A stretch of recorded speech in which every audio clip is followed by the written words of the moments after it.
Hi! ఈ మొక్కకి ఇంకొక గులాబీ వచ్చేలా ఉందండి.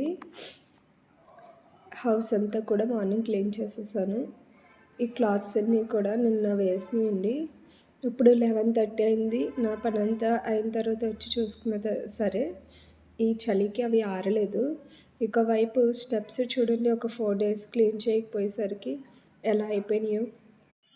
ఈవినింగ్ ఇవి కూడా క్లీన్ చేయాలి. ఇంకా క్లీన్ చేసిన బౌల్స్ ఉంటే వాటిని వాటి ర్యాక్స్లో వాటి ప్లేస్లో పెట్టేశాను. ఒక పక్కన కర్రీ అండి, వంకాయ పచ్చిశనగపప్పు కర్రీ. మీరు ఏం కర్రీ చేశారో కామెంట్ చేయండి. కిచెన్ ప్లాట్ఫామ్ మొత్తం క్లీన్ చేసుకుని కిచెన్ క్లీన్ చేసి హౌస్ క్లీన్ చేశాను. హాలు ఇవన్నీ క్లీన్ చేసి లోపల కర్రీ అనేది ప్రిపేర్ అయిపోయింది.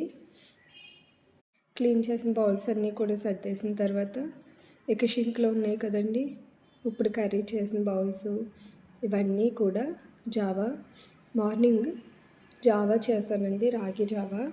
నేను బ్రేక్ఫాస్ట్ బదులు ఒక క్యారెట్ అలాగే బీట్రూట్ తిన్నాను. డైట్ మెయింటైన్ చేయాలని చెప్పి. మీకు ఏదైనా వెయిట్ లాస్ డైట్ తెలిస్తే కామెంట్ చేయండి.